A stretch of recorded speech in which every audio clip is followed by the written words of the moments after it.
Hey, everybody.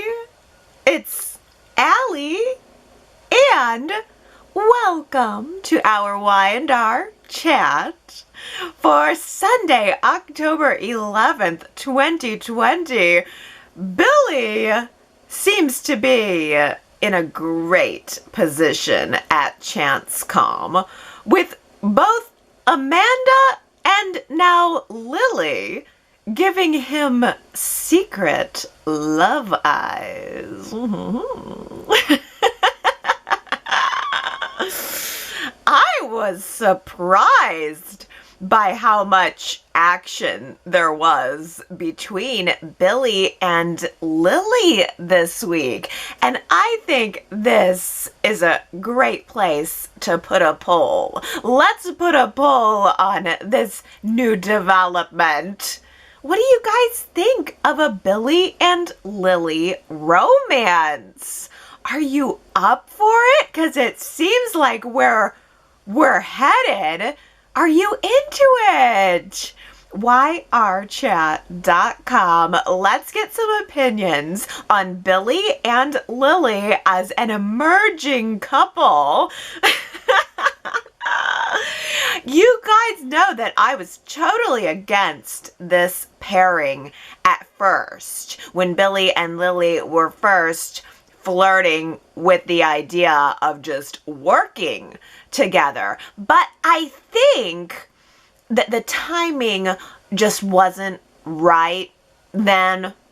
And I'm starting to feel like the timing might be right now. I'm starting to feel the chemistry between them, and I like it. I do believe I like it. Enough time has passed for me since Billy was stepping out on Victoria with Amanda. And Amanda is so obviously now being pulled into Devon's orbit, which is where I want her. So why not Billy and Lily? Why not? I think their two personalities complement each other in a really nice way. They're very opposite of one another, but Billy and Lily being opposite of one another is different from the way that Billy and Victoria, for instance, were opposite one another. I think that Lily is at least a few degrees warmer than Victoria ever was. And I think she handles him well. Lily's approach to dealing with Victor on Friday is a good example of how Lily handles difficult situations and difficult people pretty well. Billy and Victor, for instance, just sling insults back and forth on each other. Victor and Victoria just have a way of slinging insults and hurtful things back and forth at each other. But when Victor sat down with Lily privately to try to convince her to back off of this expose track that ChanceCom is on, Lily had this really great way of sort of sweetly yet smugly smiling at Victor and treating him as if she knew this was coming. She wasn't worried. He's making a big deal out of nothing, and she's totally in control of it all. When we know that Lily is worried about this, she's not fully in control. She's worried, and she should be a little worried. Especially because we now know that Victor has a plan to deal with ChanceCom, and Victor's plan is to try to take it away. It used to be Newman Media, and now he wants to bring it back into the fold of Newman Enterprises and just make it Newman Media again, even if Victor has absolutely no allies to do it.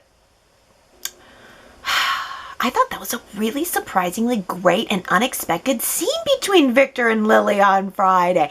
And Victor also also approached Lily in a slightly different way than, for instance, Nikki did. It was clear that Victor was trying to temper his approach with Lily. Maybe a little bit better than Nikki did, although Lily did say, look, your tactics right here, right now, are not working on me any better than Nikki's guilt trip tactics were working. But I thought that Victor came off as very intimidating, and I thought Lily handled it very well. There was this moment when Victor said to Lily, you may know me well enough to know that I have a way of righting a wrong.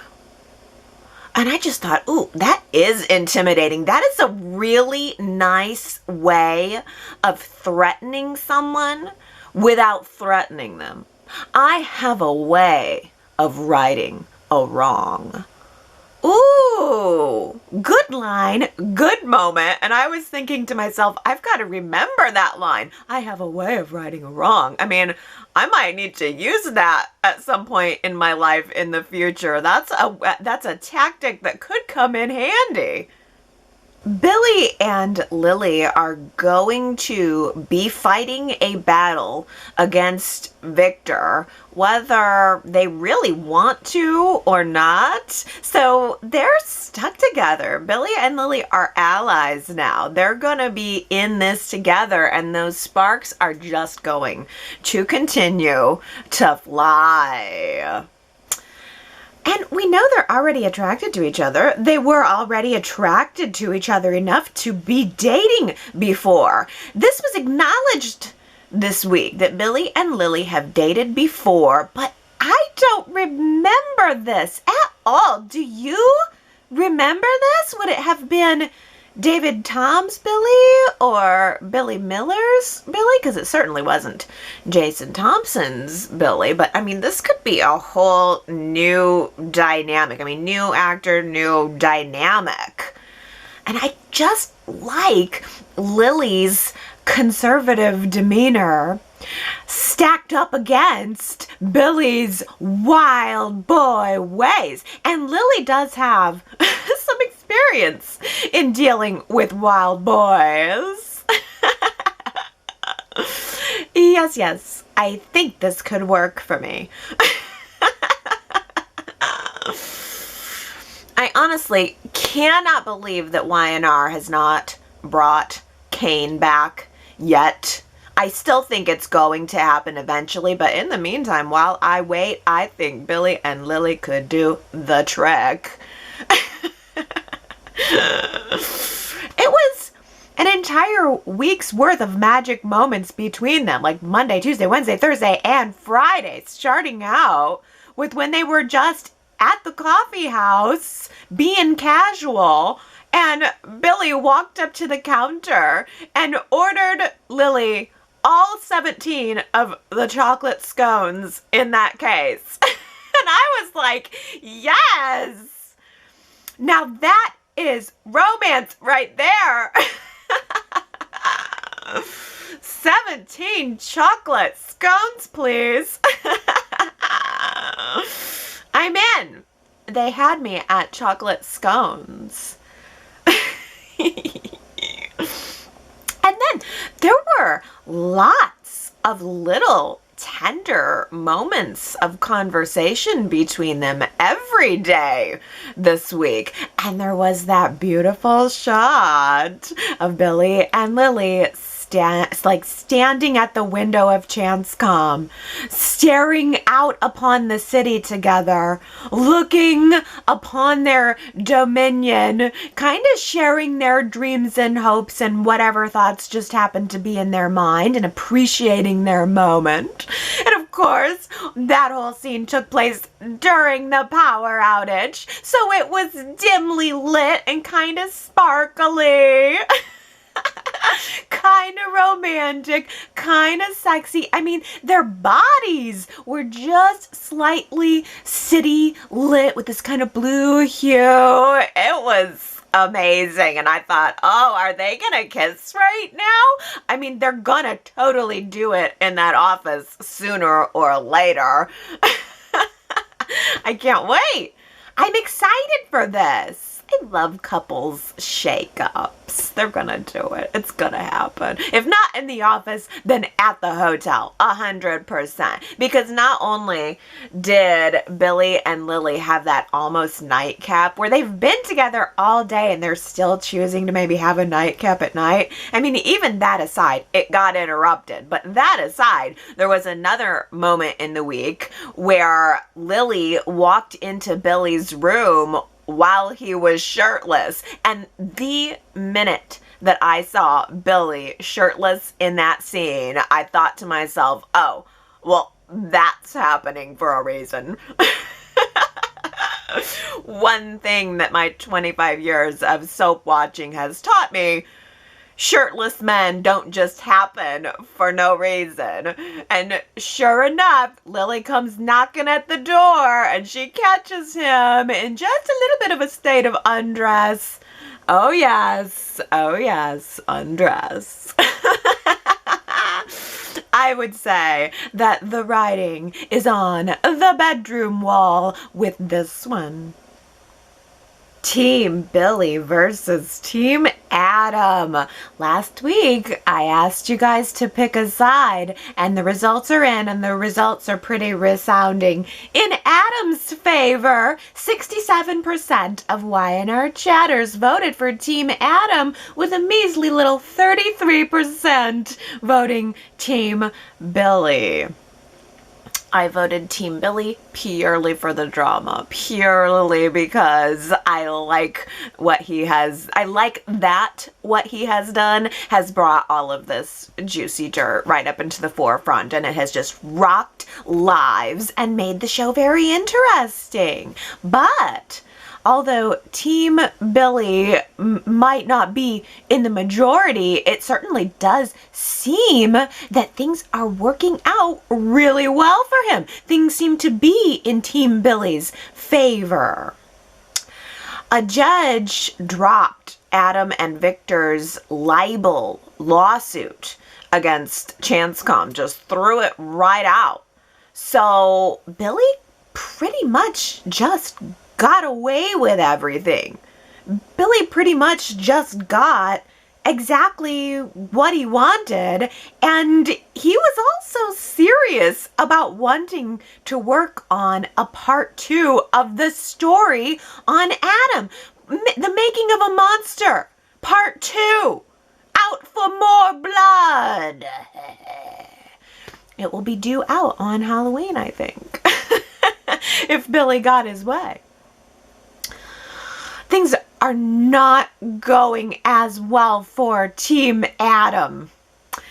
Adam's life has been destroyed by all of this. Many lives have been destroyed by all of this, including Chelsea. Chelsea's new clothing line has been decimated when this story came out. All of her affiliates are pulling out. They don't want to have anything to do with Chelsea's new company. So she has no job still. And to boot, all of this drama that's going on around the Adam story is causing Adam and Chelsea to disagree about how to move forward, how to deal with the mess. Because Chelsea seems to be encouraging Adam to play a long game, keep it cool, don't do anything rash. But Adam is mad. He is mad. Oh, he had this great moment this week where he said, if Billy Abbott wants to paint me like a monster, then he's gonna get a monster. Yes! Yes! Unleash the monster, Adam! I'm all for unleashing Adam's monster. I'm all for Adam doing something crazy like cutting the power at ChanceCom so that he can ransack Billy's hotel room at the Grand Phoenix? Wait. What? What? Why not cut the power at the hotel if you were going to ransack Billy's room at the hotel, because that would have helped Billy to not totally catch you on surveillance in that sweet, sweet baseball cap you had on. This plan made no sense. I guess Adam anticipated that Billy would think that he cut the power at Chanscom to ransack Chanscom, and then Adam knew that Billy would stay at Chanscom to protect Chanscom, and then Adam would be able to search the hotel freely? I don't know about that. There are too many steps ahead of one another, and that I don't know about that part of the plan. And also that part of the plan did not include Chelsea, because Chelsea had just been at Chanscom with Billy. She was laying into Billy just moments before the power went out, and she was pretty much telling Billy that he's awful. I mean, the repercussions of this article are widespread, and it's terrible. And Chelsea, in this scene, said to Billy one of the things that I think we've probably, as Y&R fans, been waiting for years for her to say. Chelsea, in ripping Billy a new one, also said to him, "If I knew what kind of people you and Victoria would turn out to be, I never would have let you adopt Johnny." Head explosion. Whoa. The second she said that, my radar went up. And then, in the previews for next week, Chelsea is back at Chanscom telling Billy that she wants to spend time with Johnny. This kid was born in 2012. Chelsea hasn't wanted anything to do with him in 8 years. And now, out of the blue, she wants to forge a relationship? 8 years! Do you know how long that is in soap opera time? That's like 20 years in soap opera time. And in soap opera child time, it's like 40 years. Johnny's like 40 years old now. And Chelsea wants to have a relationship with him? Okay. For quick recap for anybody who wasn't watching in 2012. Little Johnny is Billy and Chelsea's biological child. Chelsea conned Billy when he was in Myanmar.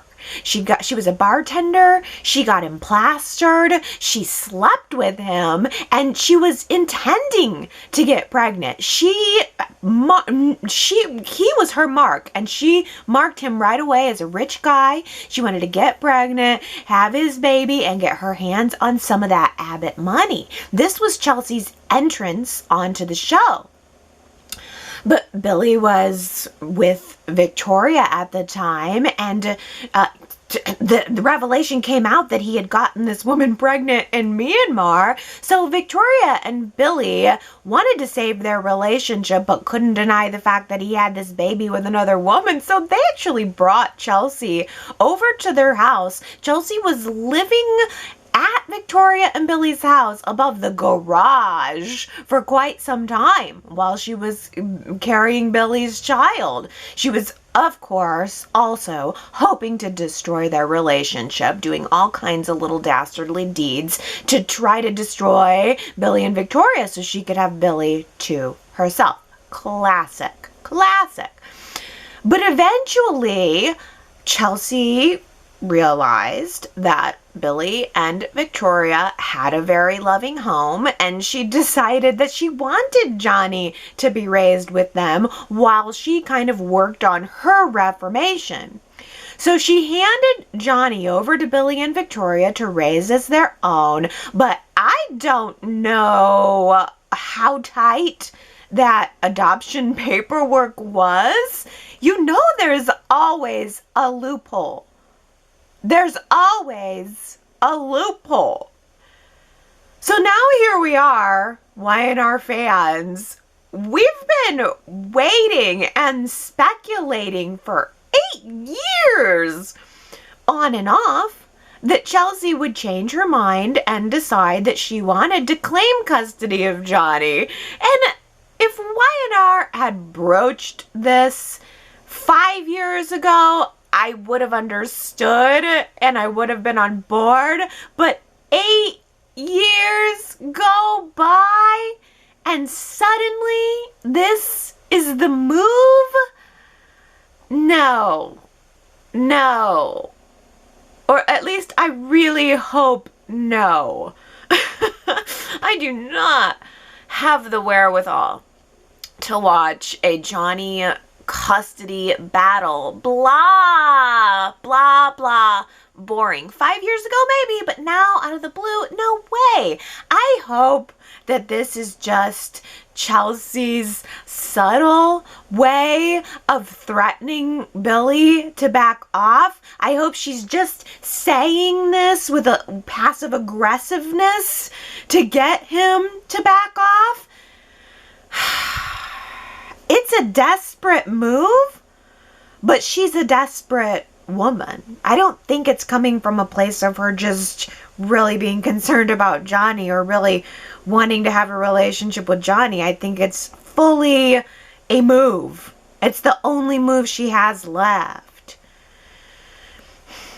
But also she has a head injury, right? I wonder if that little bonk on the head that she had is going to come back into play and tie into this sudden change of heart about Johnny. When Adam cut the power at Chancecom, Chelsea was on her way down the elevator from talking with Billy and she got trapped. Power goes out. She's trapped in the elevator.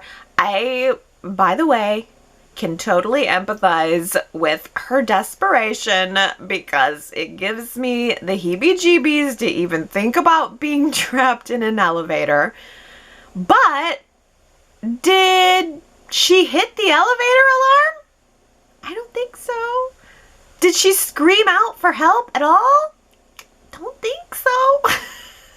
She just climbs to the top of the elevator in high heels, balancing on this slim hand railing that's all around the elevator box.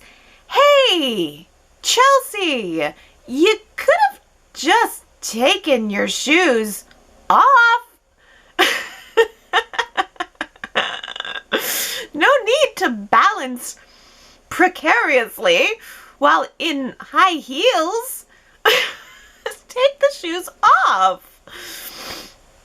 No, Allie, I would rather die than take my shoes off.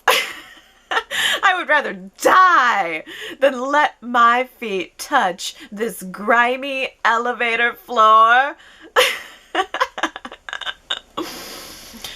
Okay, well then, Chelsea, what were you exactly planning to do once you got to the top of the elevator and presumably opened the hatch?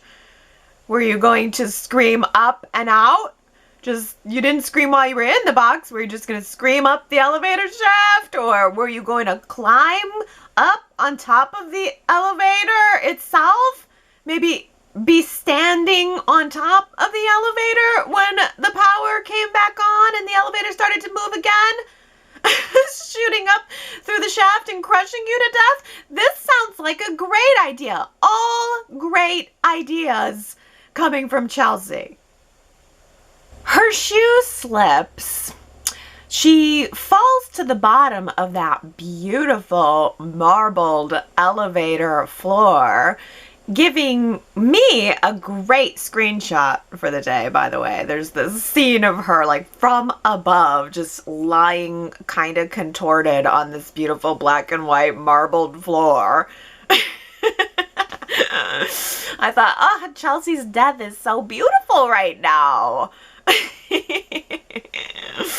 But no, when the power comes back on, the elevator doors open up to the Transcom floor, and Billy finds her there, sees her there, lying unconscious, and all I could think was that Billy must be thinking, oh, this is all Adam's fault. Right? I just assumed that this was going to be some big ordeal with everyone rushing to Chelsea's hospital bedside and trying to squeeze Adam out of the room, acting like this was all his fault, he's a bad influence on her. But no, Billy just put Chelsea into an ambulance and she just goes to the hospital off screen. It all happened off screen, which is where all of the good stuff is happening these days, by the way, off screen. But Chelsea just ends up back at the condo in the very next episode, and she just has this comically large ice bag on her head. That's so dumb. Who actually owns one of those big blue ice bags? Speak now or forever hold your peace, because I suspect that those big blue ice bags are just used in TV and cartoons to indicate someone having an injury. It's not an ice pack. It was not like the ice block that you keep in your freezer. It's like one of those big pumpkin-shaped ice bags with the screw on top. I swear. Those are only in existence to indicate visually that someone has had a head injury. It's too comedic, it doesn't work. But anyway, the point is, nothing changed. Nothing changed from that one day of drama. It was literally like, let's just do a ratings grab for this day. Hopefully get people to tune in the next day, and then we'll just make it all go away. I mean, I thought Chelsea was dead, and then the next day she's just on the couch with a comically large ice pack on her head. And Adam and Chelsea are right back to where they were, just arguing about Billy. Nothing changed.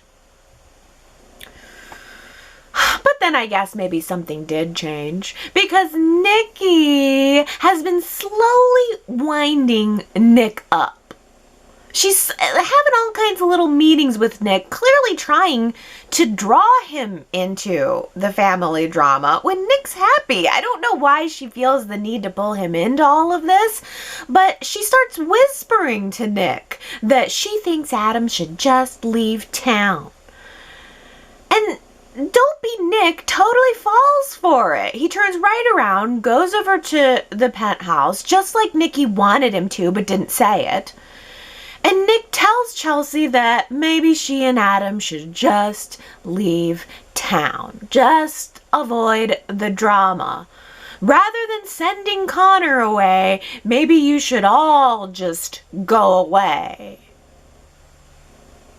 And Chelsea bought it. She bought it. Oh, she was indignant with Nick while he was still there, but 5 minutes later she was on Zillow trying to find a great deal on a house.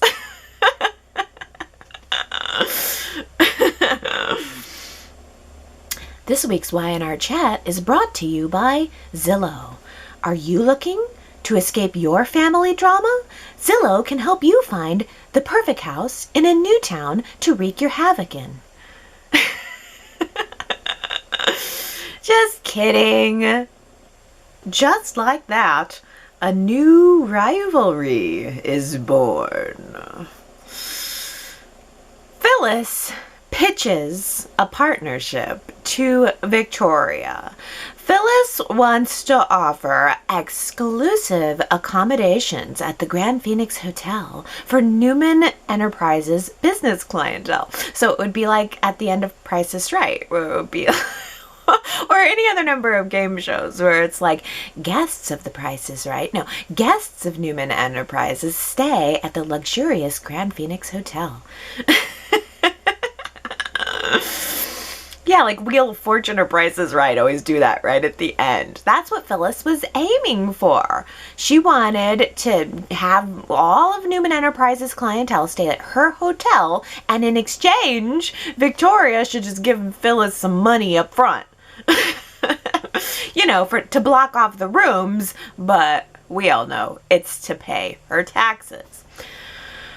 When Victoria says no, Phyllis does try to do an end run around her. She starts reaching out to a few of Newman Enterprises' partners and asks them to, come to the hotel herself, which seems so mild to me. But Victoria smells Phyllis's blood in the water and decides to screw her over by buying her banknote. So now Victoria owns Phyllis's debt, and Victoria, or Newman Enterprises, owns 75% of the Grand Phoenix Hotel, leaving Phyllis up the river without a paddle. Whew. Victoria is taking no prisoners, man. Can you even imagine working for her? Can you imagine if Victoria Newman was your boss? Especially right now, she's so moody and testy. I mean, accidentally spill a few dribbles of coffee on your sales report, and then Victoria goes out and buys your mortgage. Damn! I'm sorry, Ms. Newman. I will not let that happen again. Please don't take my house. Victoria somehow finds a way to take your kids and your dog, too. Hey, the way Victoria sees it, she was just making an enemy of Phyllis before Phyllis could make an enemy of her. How did she put it? Phyllis was just another atom waiting to happen. Ooh, ouch. Ouchie. Well, I love the idea of the rivalry in theory, of course, but the thing that I don't like about this story is how obvious it is. Josh Griffith clearly had a story planned for a rivalry between Phyllis and Abby, with Nick in the middle. But then it must not quite have worked to have Nick in the middle. So Josh just switched the sisters. Abby out, Victoria in. And now Nick has an actual reason to be pulled into the Newman War. Phyllis tried keeping her money troubles and her Victoria troubles from Nick, but Nick was able to put together enough of the pieces to figure out what had happened. He confronted Victoria, and he called Victoria an atom. It's like the ultimate insult. The word, "you're being an atom," is like the new hip insult to give anybody in Genoa City. Call them atom, and it's meant to be derogatory. But other than the brief confrontation with Nick and Victoria where he called her an atom, Nick really didn't get too involved in the feud. But I think it's not gonna last. I really think that Nick is gonna be in the middle of this sooner or later.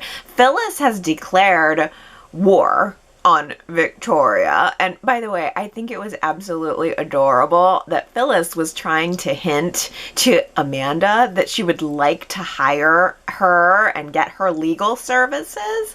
But Amanda has an exclusive contract with Chanscom, so Amanda was suggesting that Phyllis look into other attorneys in town, such as Christine Williams. Amanda hears that she's a real go-getter attorney around these parts.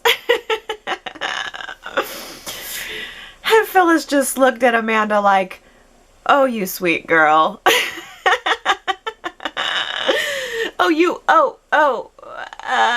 No. Long story short, that's not going to happen. But there are other attorneys in town. I'm kind of hoping that maybe Phyllis could connect in with her last best friend. Well, maybe it was her best friend like two best friends ago. Michael. Michael is also an attorney. If Phyllis is needing one, why not bring him on to help her out?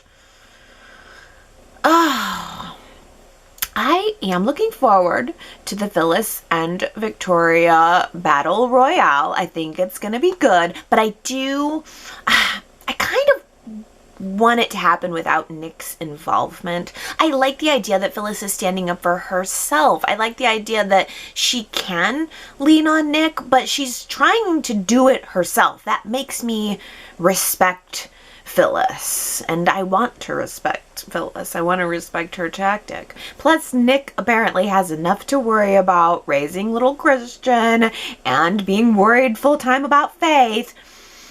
Sharon is at home right now, recovering from her surgery in a very sensible gray lounge pant and cardigan.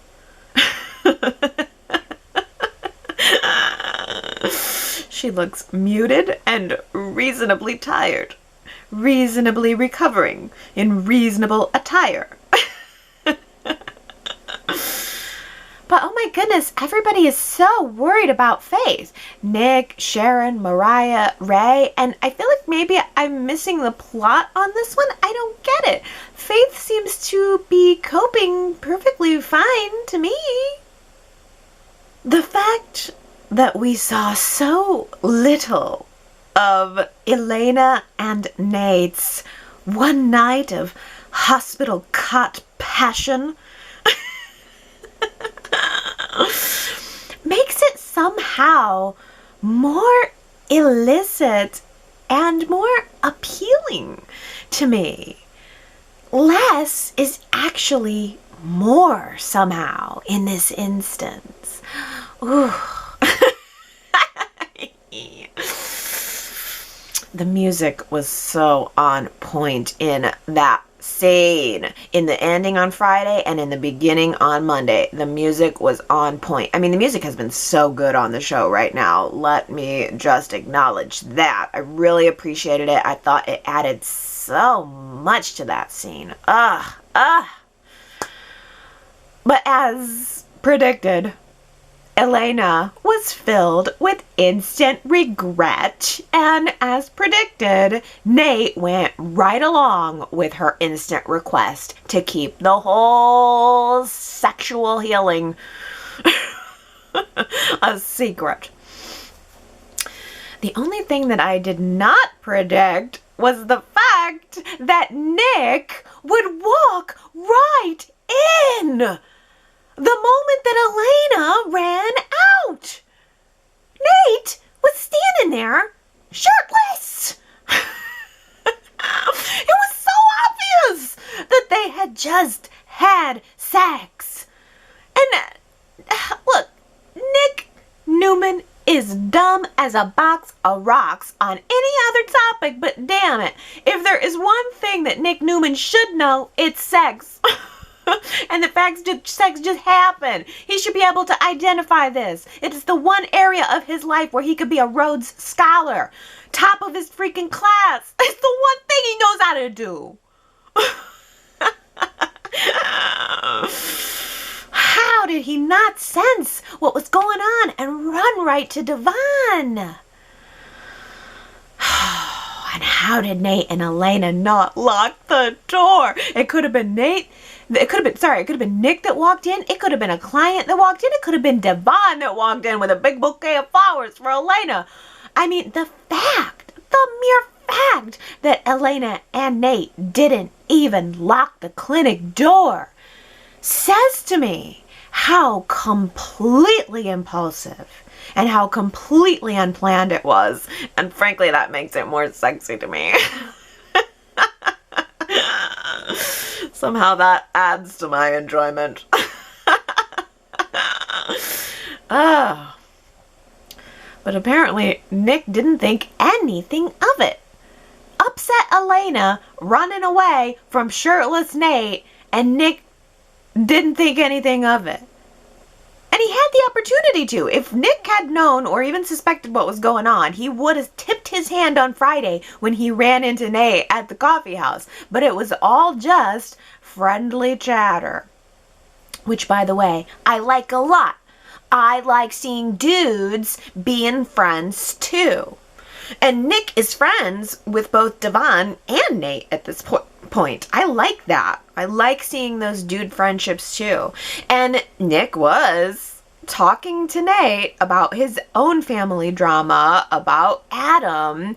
And Nick said to Nate, I don't even think of Adam as my brother at this point, because after a certain boundary is crossed, you can never really go back to being family. Oof. It's true. The familial relationship that Nate and Devon have can never go back to being what it was. Something has been destroyed between them, whether Devon knows it or not. There is no going back. Nate can't go back to just being casual family with Devon. Nate can't go back to dating casually with Amanda. Nate's been dodging Amanda all week until she finally found him and confronted him about why he's been ghosting her. He played it off, but she even tried to get him to go out on a date, and he found a very polite way to say no. There is no going back for Nate. And there is no going back for Elena.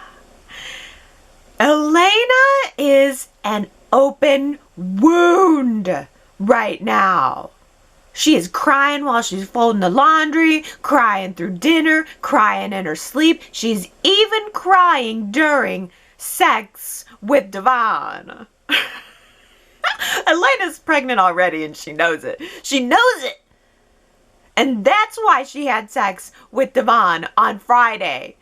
She's hoping that the last guy she has sex with will end up being the father of her baby.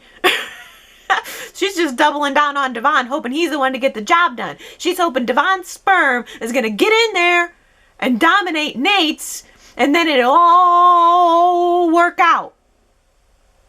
Speaking of pregnancy and babies, we saw Kevin and Chloe hanging around the Chancellor Mansion this week, waiting for that baby to pop out.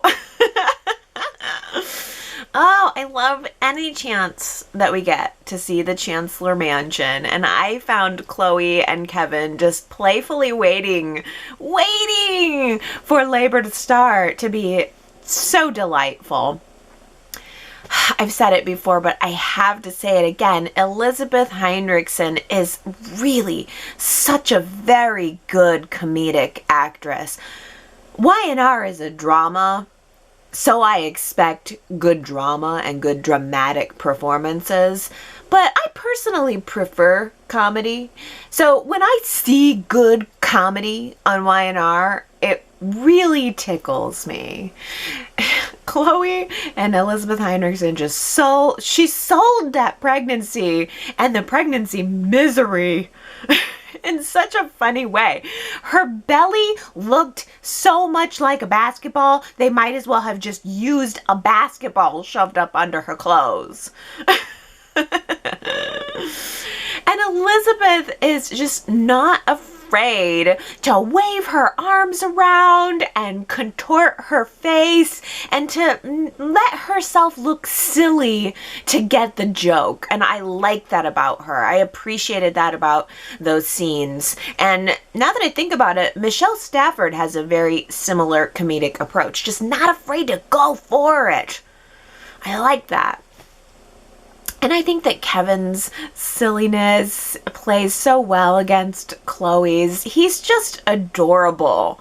And it's weird because every time I see Kevin now, I still keep thinking about seeing him in the classic episodes. He was in Villains Week. And now here he is, and I'm so happy for him becoming a father. He was so creepy when he was younger, when he first came onto the show, and now he's kind of become this silver-haired fox all in his own right. He has totally evolved into his own unique style, and I really enjoyed seeing them this week. I, even coming out of the classics, have so much more of an appreciation for Esther, and we got to see her having a few private and poetic moments this week as she was waxing sentimental about the time that she gave birth to her baby, Kate, right there on the Grand Chancellor Mansion steps with Mrs. C right by her side.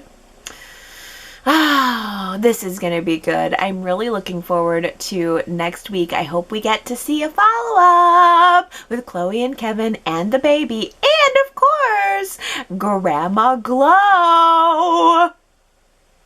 Since, of course, we weren't going to be able to see the birth of Chloe's child, and it would probably not be easy to pull together a hospital set to show the birth, I did like the use of Lauren getting a phone call to give us the good news that Chloe had indeed delivered a healthy, happy baby boy.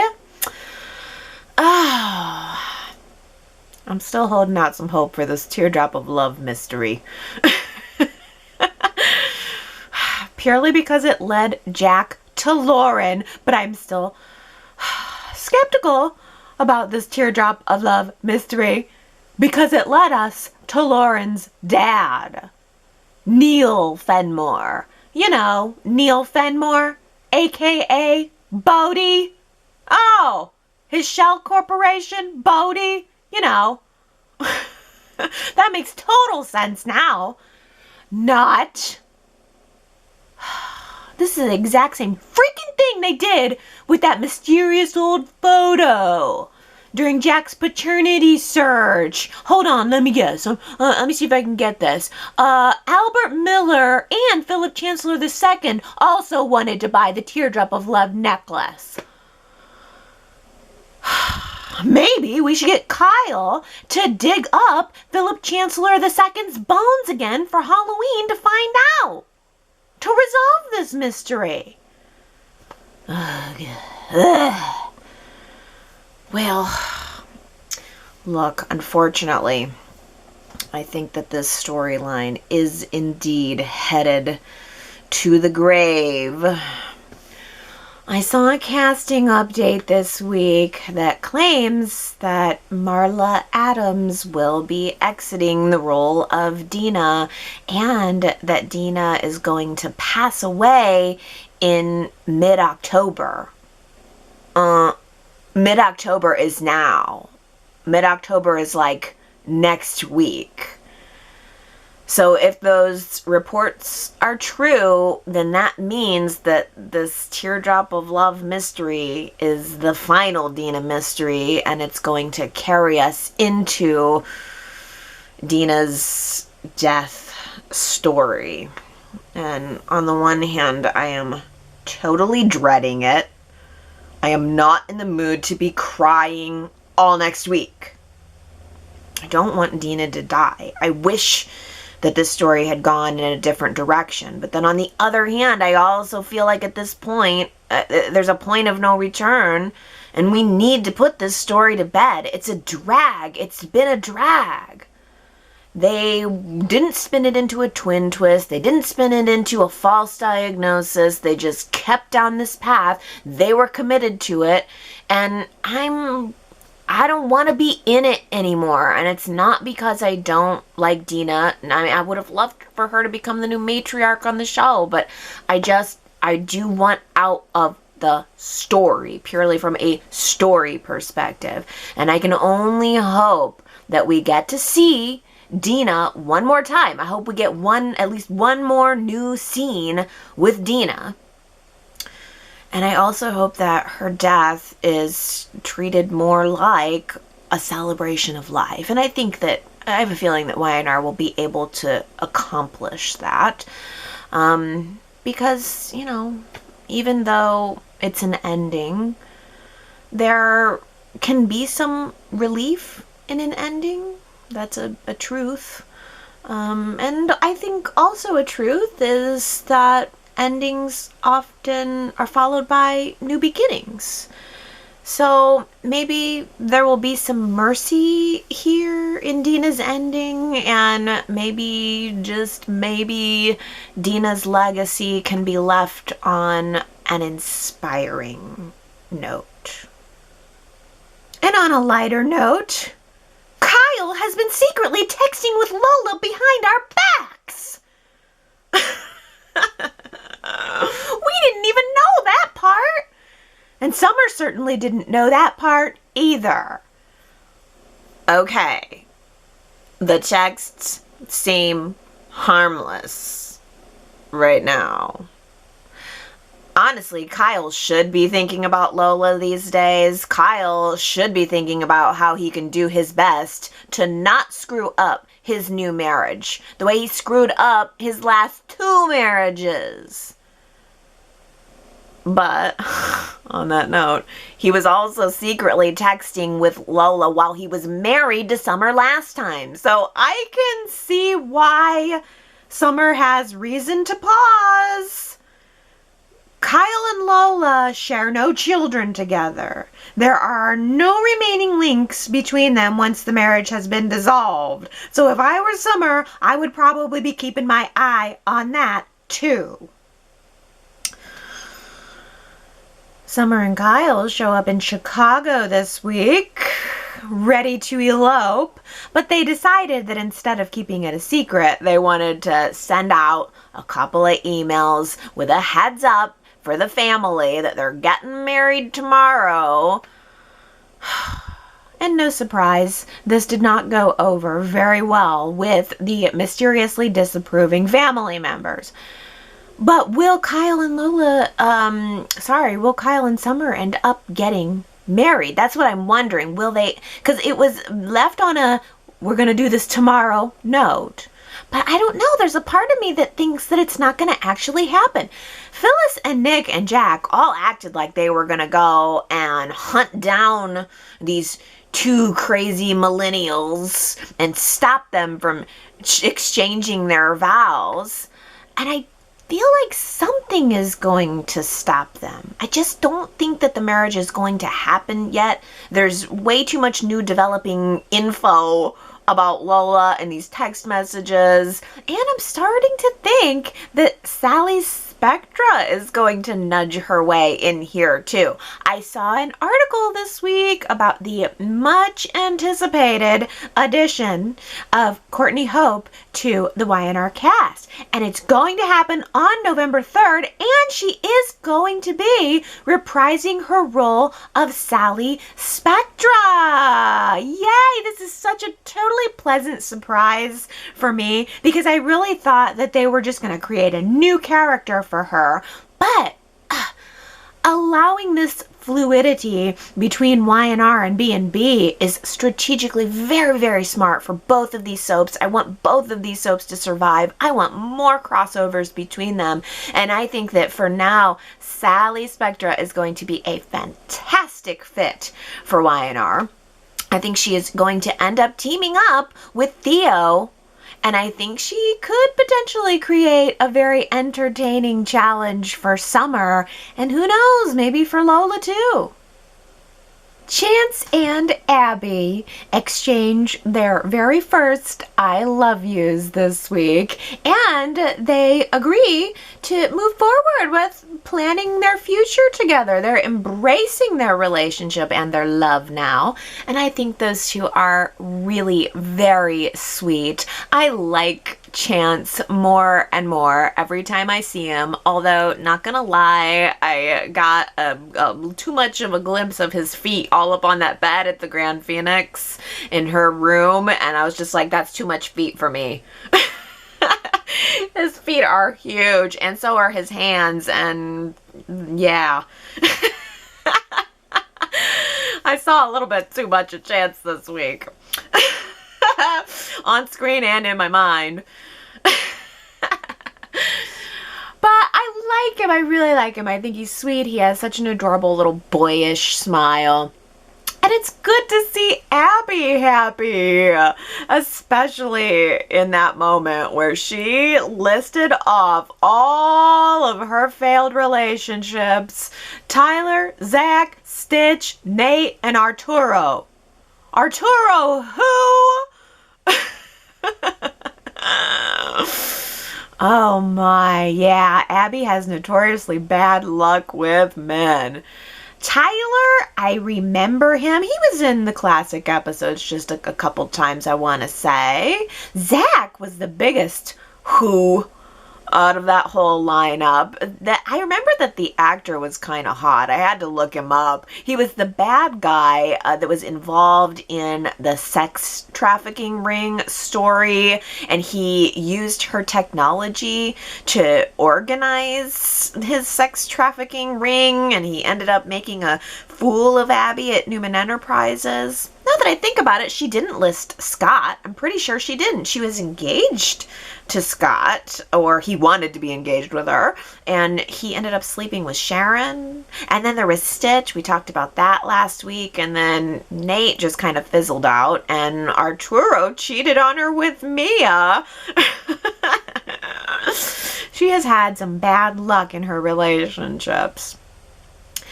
Chance didn't mention any of his relationships when they were volleying back and forth about their lives. He didn't mention Chloe. I'm pretty sure he was very in love with Chloe at a point, and I want to say they were engaged, but I could be wrong. He did talk a little bit about his mother, but he didn't even mention her by name, nor did he mention the fact that he has a hot brother named Ronan, who's also an FBI agent. Do you have any idea what I would do? The things that I would do, the lengths that I would go to get Ronan back on the show. Ugh. Rawr. That would make my whole year. If Y&R brought Ronan back, I would lose my mind. He was so good, and he had kind of a thing with Phyllis, too, for a little bit. Oh, gosh.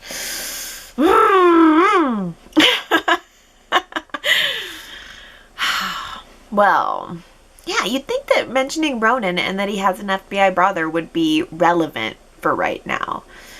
But Chance is just worried about his future employment with the GCPD. That's all he wants. But it's pretty obvious to everyone in the know that he was the federal agent that was named in Billy's article in cahoots with Adam.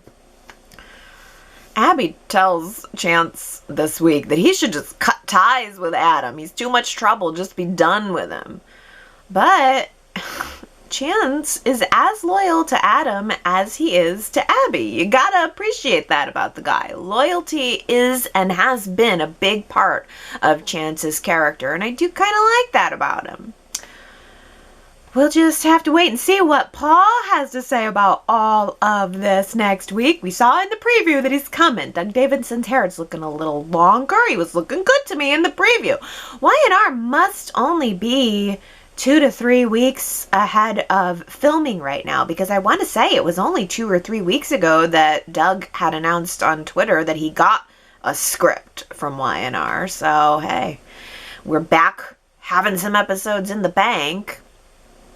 So let's see. Let's see what happens next week. Let's see what Paul has to say, and if he's willing to take a chance on Chance. There are some days I wish the internet didn't exist. That's our quote from last week, and I had a feeling that a lot of people were going to guess that it was Sharon, because Sharon was dealing with this issue with Faith, or you might have guessed that it was Nick, but no, you would be wrong. It was Chelsea who said, "There are some days I wish the internet didn't exist." She was talking to Adam about Connor, hearing the news of Adam's expose article. She did not want Connor to find out. She was just wishing some days that the internet didn't exist. But luckily, the boarding school that Connor is in has restricted access to the internet. So good for them. Congratulations, Heather, Sandra, Henry, Jamie, Susan, Colleen, Daisy, TB84, and Ambreen. You guys all guessed that it was Chelsea. But will you guess who said this? Only bet what you're willing to lose. There's some pretty good wisdom for you there. Only bet what you're willing to lose. Who said it? If you think you know, you can go to yrchat.com to type in your guess, and if you get it right, I will give you your shout out during next week's Y&R Chat. Can I give you my runner-up for the Who Said It quote for the week? I loved this line. I know you didn't bring me here just to discuss the leaves. I know you didn't bring me here just to discuss the leaves. Oh my goodness. I wanted that line so freaking bad, but then it was followed up with more leave talk, and I knew everybody would guess correctly that it was Victor who said it. He was talking to Nikki during their meeting in the park, and she said, oh, this fall leaves. And he's like, I know you didn't bring me here to talk about the leaves, lady. Oh, well, it's just as good being able to talk about it. Maybe every week I should give you guys my runner-up lines, too, because it's like a lot of times I have probably 4 to 5 contenders, and I just got to pick the one that feels the rightest. But the other ones are still good, so maybe I should start doing that, too, as some bonus quote lines. This is funny, though. Leslie says, I also loved Victor saying to Nikki, have a good time with the leaves. And I loved it when she said Victor, and he replied, nope. Great LOL moment for me, says Leslie. I know. It was so funny and so good when he said, I know you didn't call me here to talk about the leaves. And then when he got there, and then as he's leaving, he's like, good, have a good time with the leaves. That's when I knew my quote was blown. And then, yes, the added cherry on top of her calling out to him, Victor, and he goes, nope. And just walks away. Classic. Diana says, I loved Nikki's black trench coat that matched Victor's black outfit when they were in the park. It looked very nice with her high heel shoes. Can we just say, after all of the damn drama around Nikki's hair a couple months ago, she looks really good right now. I totally agree. I thought she also looked good in the black dress that she had on when she was in Victoria's office. It had just black dress, purple sleeves. It was really striking. She looks really slim right now, and her hair is perfectly laid. And speaking about that park scene too, I did think that Victor had a very attractive looking leather vest on. I mean, that thing looked expensive. You freaking know the Eric Braden's leather jackets. I mean, how much you think that costs? I don't know exactly how much a leather jacket costs, but I'm assuming it's got to be more than fur. And I know how much fur costs. I mean, he's probably wearing I bet you that's like a $1,500 jacket. I bet you. And it looked good. It looked expensive. It looked perfectly sleek and shiny. And yeah, Nikki's trench coat looked good too. It's always fun to see outerwear. I love outerwear. I don't know why that's my thing, but I love coats. I've just always loved coats.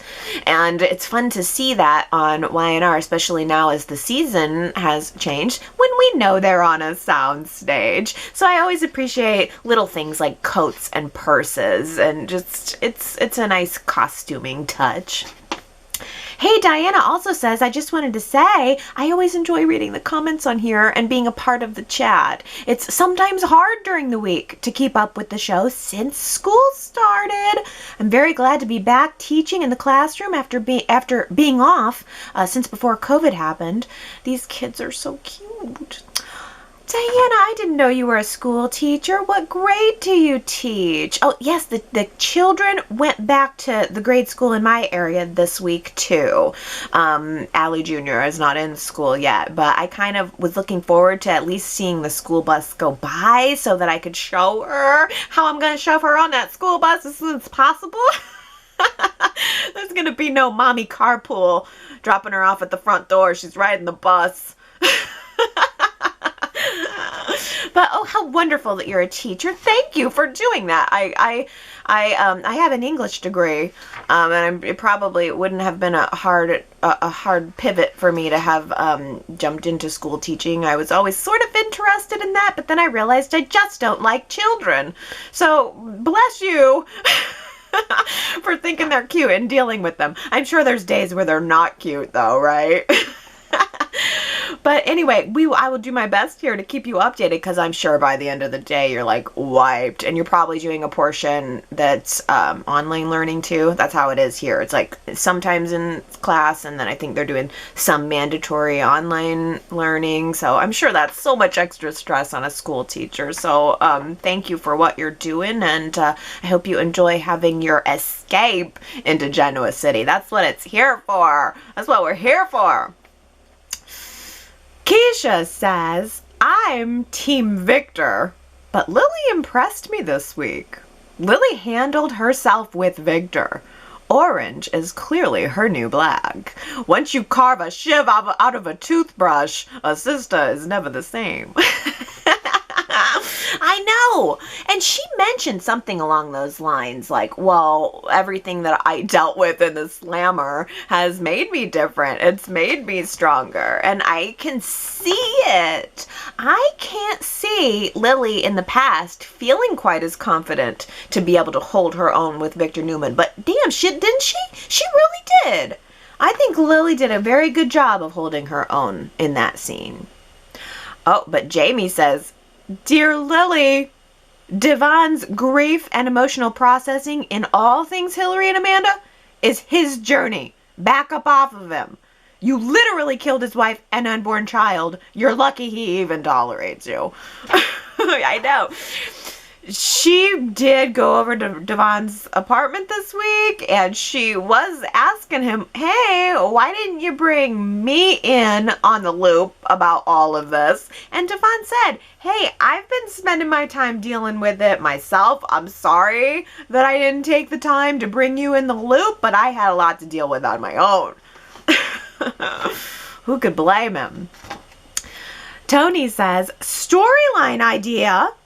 I think it was hinted that Rose might not have been Hillary and Amanda's real mom either. Hillary was left with Rose, Amanda with parents. Maybe their birth mom is Drusilla. Even if they don't bring back the character, they could talk about her. That would make Amanda and Lily sisters. And so were Lily and Hillary. Oh my. This thought, Tony, kind of occurred to me too. When they were talking last week, when Amanda was talking last week about about Rose not really being the birth mother to either of them, it did sort of occur to me that I wonder if there could be a Drew and or Neil connection here. But if Amanda or Hillary were Drew's child, it would be extra super weird that Hillary would have slept with both Neil and Devon. I don't know if they're gonna go there, but I still yearn for a way to bring Drusilla back on the show. I'm surprised almost that they didn't capitalize on it, because it seemed that she became very popular with the fans after Kristoff's death, and also in these classics. I mean, the fans really wanted to see Drusilla, and if she was not the standout star of the classics, I don't know who was. So I would very much like any storyline that brings Drew back into the fold, and I'd want to see her. I would want to bring the actress back. Gosh, there's so much she could really do. Oh, well, Ambrini says, of all the people in Genoa City, I didn't think that Nate and Elena would be the ones to cheat. They are the rule followers with moral codes, following the straight and narrow. So unfair to Devon. And Nate, he just gets one look from Elena without even speaking, and then he drops his drawers. Come on. Well, as soon as the medical clinic with an exam table arrived, I knew it. I think we talked about that the week that the New Hope Clinic opened up, that we knew somebody was going to have sex in there. And that's gross. It is on the overall gross to think about them doing it in the medical clinic. And the way that the scene got filmed was so sexy. Like the close-ups of him kissing her and touching her. And then you're like pulling yourself out of the moment. If you flip those fluorescent lights on, they were just doing it on that cot. That's not very sexy. But boy, did Y&R create a mood with the lighting and the shadows and all that. They really spun that into so. That's one of those moments where you could do a juxtaposition. Soaps versus real life. And you'd see like the shadowy candlelit kind of wavy moments of the sensual Elena Devon scene versus like flip on a fluorescent light of a hospital room. And that's what you get. Like sterile and metal and cotton balls. Not sexy. Cotton balls are not sexy. Nor are latex gloves. Well, I mean, I don't know, maybe they could be. Maybe it's just not my thing. Oh, goodness. Yeah, but I also really like your point that it was unexpected that it was Nate and Elena. We all probably would have logically assumed that it would have been maybe Devon and Amanda to have crossed the line. And I think that's what pleases me so much about this, what happened last week, is purely the fact that I didn't expect it, didn't see it coming, and for me, the fact that it was so impulsive and so out of nowhere, like really went from 0 to sex in 15 seconds, 10 seconds. That to me was just so shocking that it just became more illicit and more appealing to me somehow. Whew. Ellen says, I agree with the likely who's the daddy story regarding Elena. So we have 2 doctors who don't have the sense to use any kind of birth control or maneuver to avoid pregnancy. Really? They may be 2 of the dumbest MDs around. They didn't know all along that Amanda is obviously Hillary's twin, and they don't know where babies come from. SMDH. SMDH. I'm not sure what that's short for. That's like an internet shortened term, but I don't know what it's for. SMDH. Well, I'll tell you what. Not only did they not have the foresight to use this protection, you can't tell me that there wasn't a condom somewhere around in that clinic, but I bet you they didn't use it. But they also didn't have the foresight to even lock the door. There was so much unplanned about this, up to and including the future pregnancy. Diana says, I forgot to mention how ironic and funny it was when Devon told Elena not to get up to help him in the kitchen because she'd been on her feet long enough. We all know that isn't true. Burn, Diana. Burn. Devon was like, no, you stay off your feet. You've been on your feet way too much. No, Elena has spent some time on her back tonight, Devon. So good. Let's switch to a different topic here. Victoria says, to shake things up, let's have Kyle stop by Lola's place to return something sentimental.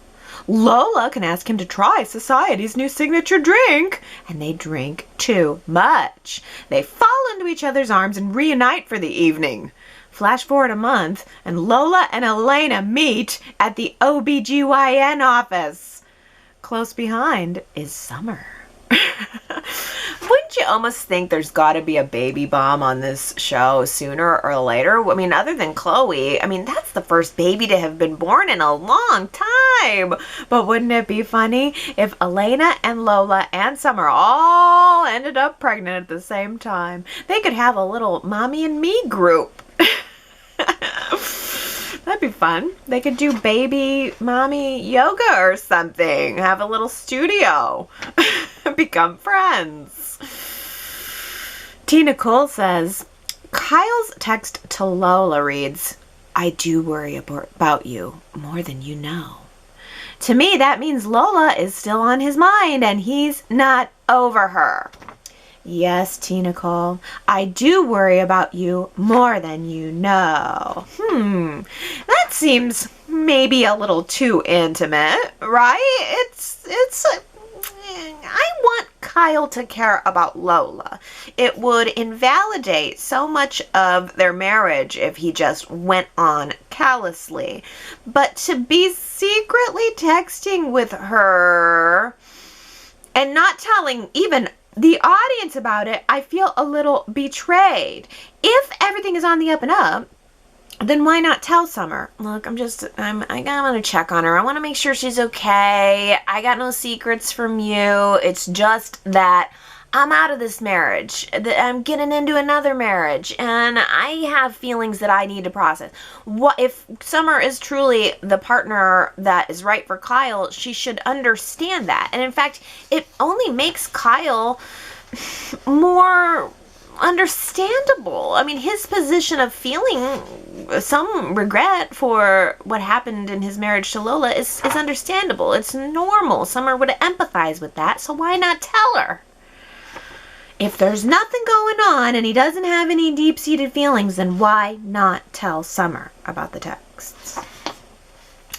Sherrod says, it's official! Courtney Hope arrived today at the Y&R set, and she will be playing Sally Spectra.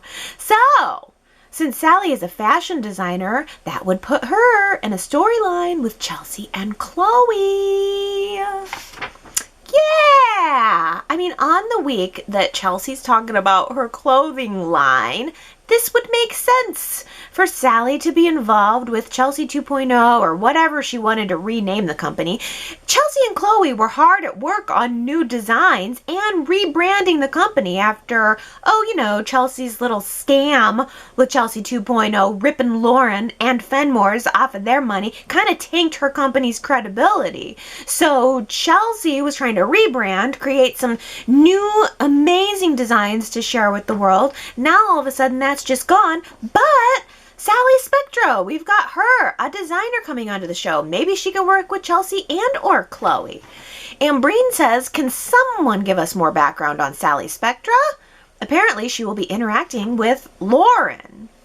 Well, goodness, I don't know. Maybe that's the thing. Maybe, okay, so Sally, look, what I was watching when Sally first got introduced onto Bold and the Beautiful, and she is pretty much a spunky, red-headed troublemaker designer, but she's got a lot of humanity to her. There's a lot of tenderness in her that is balanced by her wild, spunky nature. I think she's a very well-rounded character who will do well on Y&R. I'm not sure there's a whole lot more that really needs to be said about her. Her exit story on Bold and the Beautiful, she was faking a deathly illness to try to get a man to marry her, but that's all par for the course in soap operas.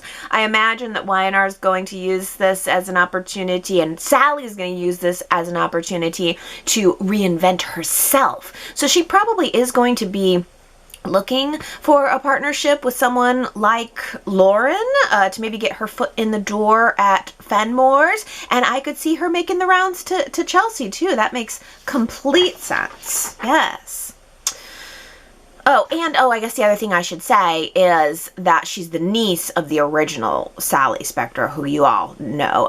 Darlene Connolly, I want to say, was the actress's name who played Sally Spectra. The fabulous, the amazing original Sally Spectra, who I wish that I would have had a chance to watch more of the classic Bold and the Beautiful episodes to see Sally Spectra, the OG, and Stephanie. That I would have loved to have seen more of that, but I tell you, I thought that Bold and the Beautiful did it just a really cool thing by bringing on a niece of Sally Spectra and making her be a troublemaker and a red-headed troublemaker. Let's see. Let's switch here. This is not as fun of a storyline or a topic, but Ambrini says, so the end is here. I saw the new cover of Soap Opera Digest. Dinas Death has arrived. They could have done so much more with that character, but instead they gave her a death sentence. She could have gone toe-to-toe with Victor. But Mal Young felt like he needed to tell his family story. At least it could have been done better. They get rid of characters like Dina, Graham, Simon Black, Anna, Ravi. I want these characters of all ages, races, and abilities. Be diverse, like how the real world is. Another Y&R letdown. Honestly, we come up with better and more plausible ideas here than the writers do. I know. I mean, Mal Young gave us Dina. And, I guess, though, I don't know, looking back at the classics, Dina was in a lot of them, but I feel like Mal Young gets credit for giving us back Dina. He was the one that pulled her out of, 10, 15-year obscurity. She hadn't been on the show in a long time, and he brought her back. He fleshed her out. He gave her a good story. You're so right, Ambrini, that she could have really been a good rival for Victor, or even a good friend of Victor's. There's so much that could have been done with her. When Mal took the turn into Alzheimer's, it is unfortunate as a fan. Obviously, he was trying to work out something that had happened to him personally, but it's really sad that it resulted in us losing a character that I think fit the show better than any of us really knew was going to. Dina fit like a glove. I don't know why they didn't keep her on all these years, let alone I do not understand why they chose to continue with the Alzheimer's storyline even when they could have had an out. There are many number of outs that they could have seized upon and they just didn't do it. I don't know if they wanted to not delegitimize the Alzheimer's story, but I mean, they've certainly delegitimized Nikki's MS story, Victor's epilepsy story, all of his rare blood disease. I mean, these people are like walking diseases and they're never mentioned again. So I don't know why this had to be any different. I would still like to hold out a little bit of hope that maybe they could bring her back with a twin twist, but I, at this point, don't know if Marla Adams still wants to be involved in the show. I think the storyline needed to wrap. I don't like feeling that way, but I feel that the storyline needed to wrap. And who knows, maybe there'll be a very strong fan response, and the Y&R will decide to bring her back in another capacity. Maybe a long-lost sister of Dina's. Happier note. Leslie says, I really like Abby and Chance. They are so sweet together. But the voicing of their love for each other has me worried. That cannot be a good sign. I really hope they at least let them have a child. A Chancellor Abbott baby would be delightful. Especially having a Chancellor in the next generation seems necessary. I didn't interpret Abby and Chance having their love as a sign of foreboding.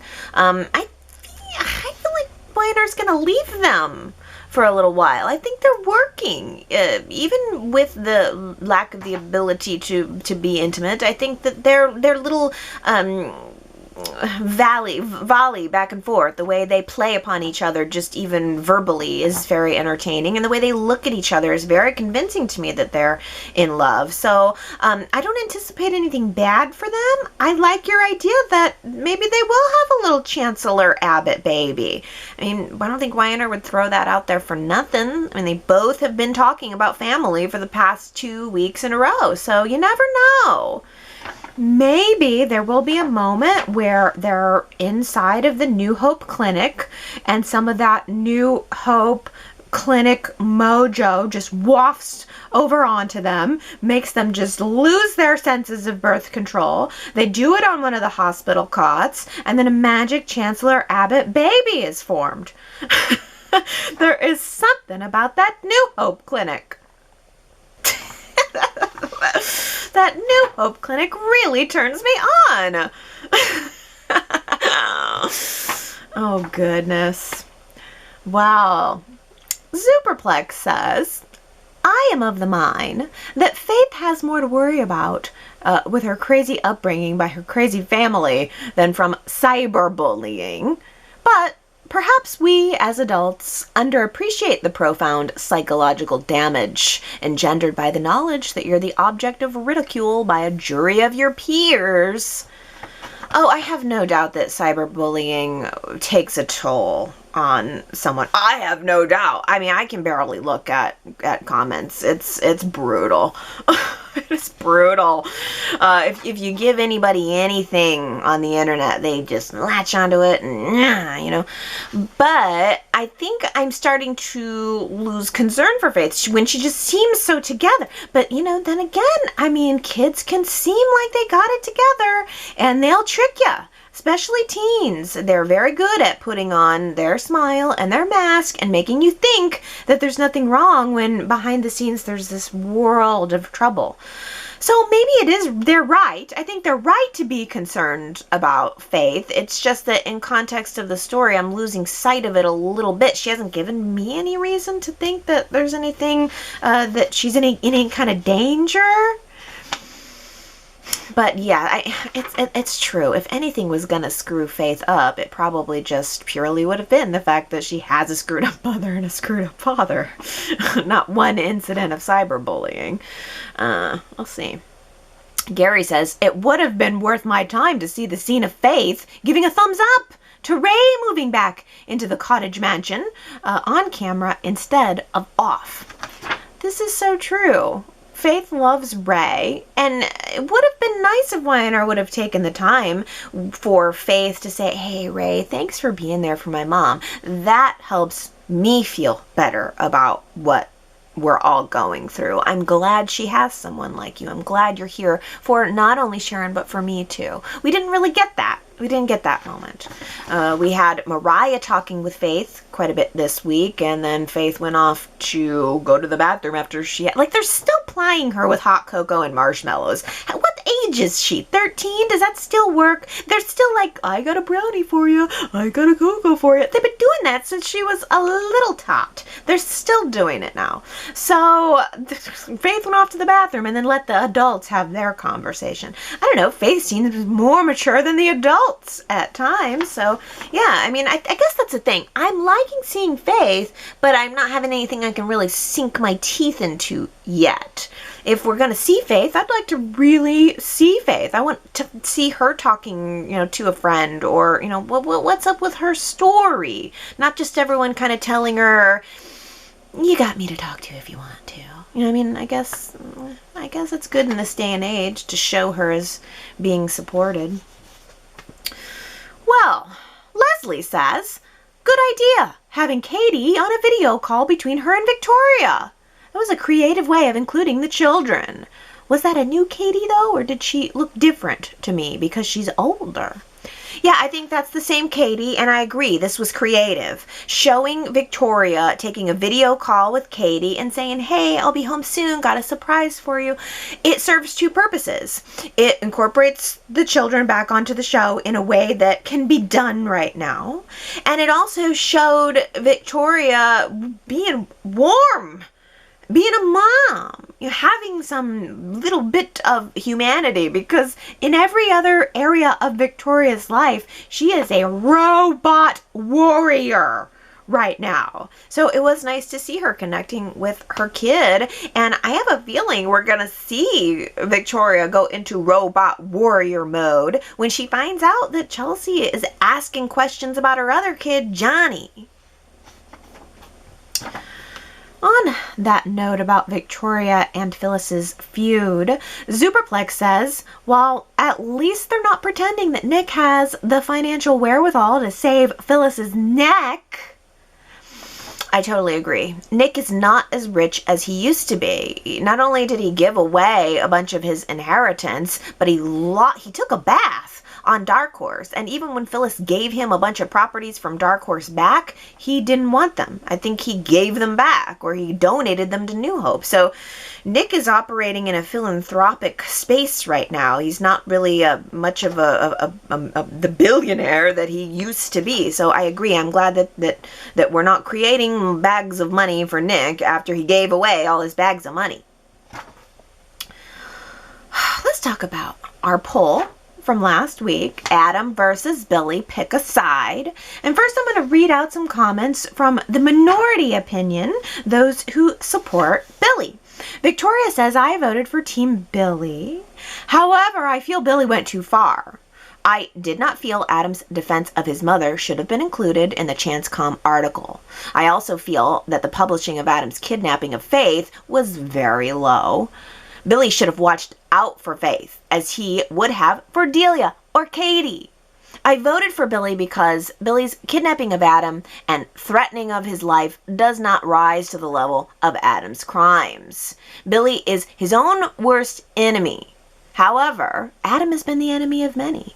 I also think the storyline would be more interesting with Adam on the defense rather than letting him off the hook one more time. Oh boy.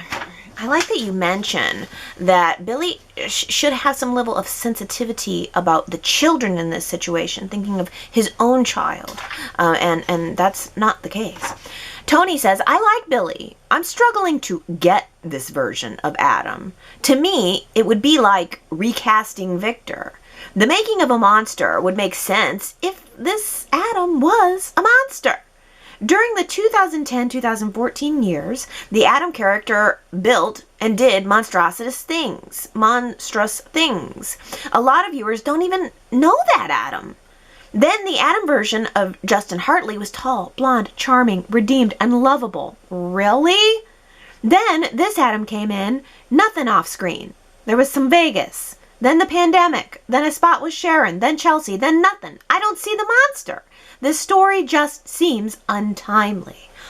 Oh, Tony, that is true. I really do think so, too. I think the majority of viewers, I mean, look, if the monstrous version of Adam was last seen in 2014, then yeah, that's a good long stretch of time to where a lot of newer viewers don't even remember that guy at all. Good point.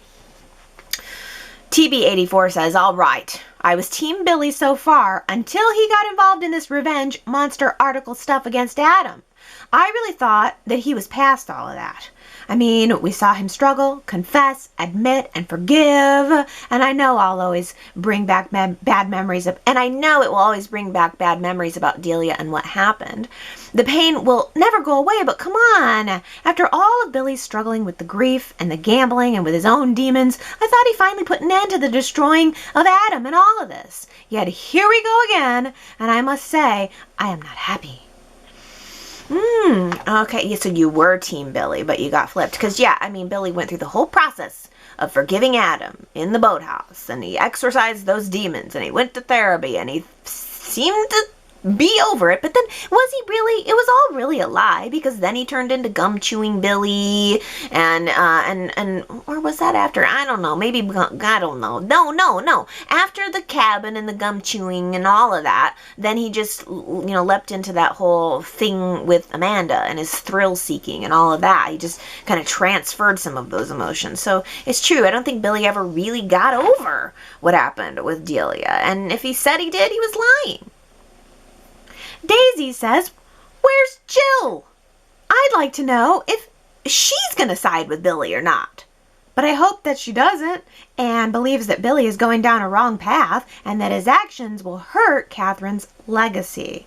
And because of that, Jill might just end up selling Chancellor Communications back to Victor, leaving Billy to deal with the fallout of what he did.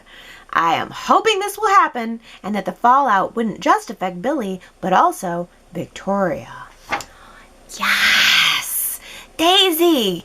Yes! That's how Victor's going to end up getting Chance.com back to Newman Enterprises, if it's indeed going to happen. Jill is the ally that Victor is looking for. Jill is the owner of the company. But as far as I know, I haven't heard a thing about Jill being brought back onto the show. Have you? Well, let's take another journey here and hear from the Team Adam supporters. Ellen says, I had to think long about the decision, Team Billy or Team Adam. Psych! Team Adam, Team Shaddam, 100%. I'm hoping for a complete takedown of Billy. I think Billy, it's filled with self-hatred for leaving Delia alone in his car at night, which led to her accidental death. He has turned his self-loathing outward toward Adam. Will he ever recognize this?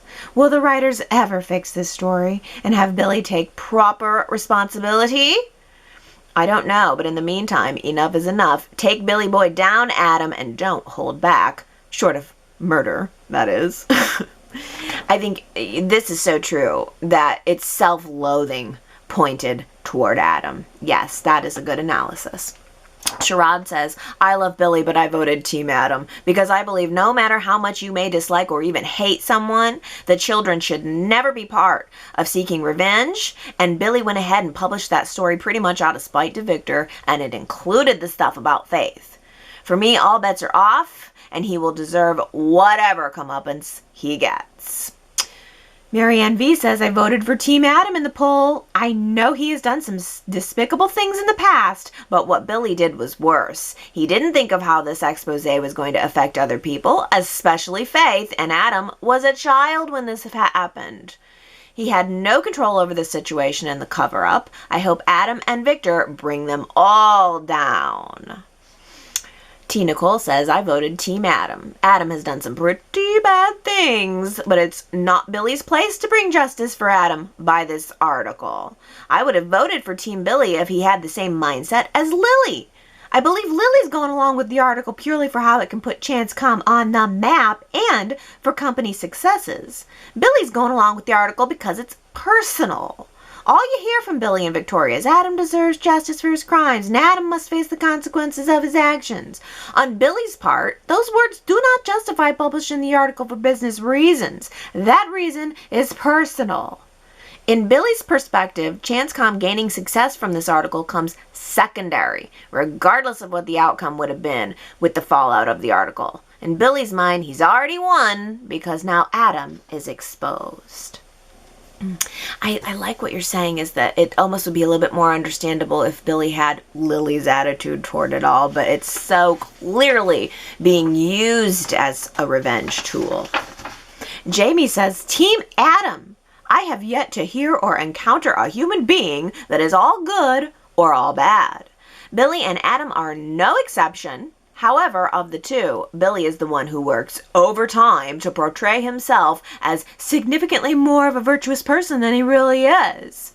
Adam is well aware of his gray, bordering on dark nature and doesn't try to portray himself otherwise. Well, you know, I agree with that. Nobody is all one thing. Nothing is all one thing. Colleen says, I voted Team Adam. Billy hasn't had his act together since Delia died. He won't rest until he's had his revenge, and he doesn't care who he takes down, i.e. Faith. I just hope that Adam realizes what he has in Chelsea and doesn't screw it up. Ooh, Colleen, I think Billy did not have his act together since before Delia died. He's always definitely been the screw-up habit sibling.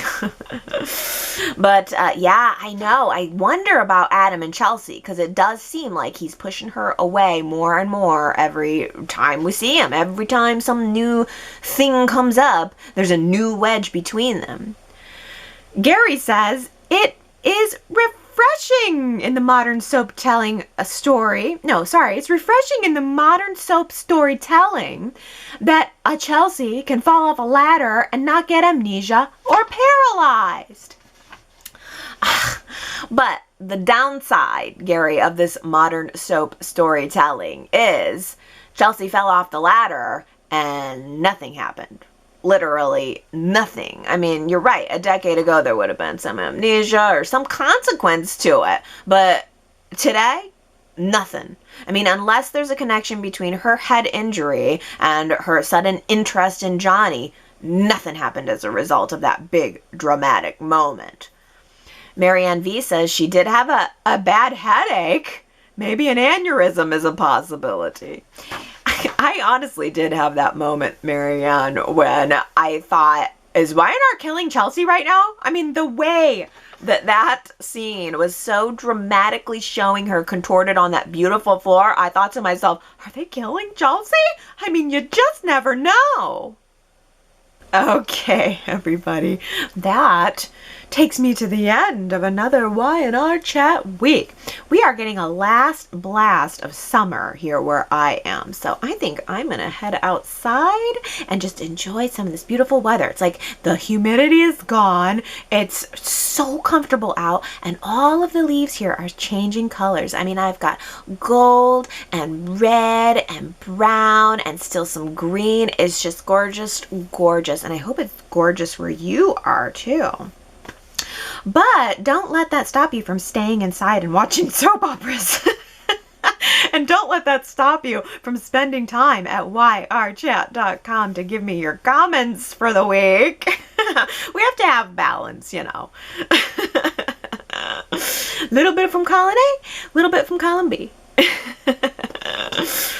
And I will be back next Sunday to chat again about our Y&Rs. I hope you guys have a really good week, and I will see you next Sunday. Bye!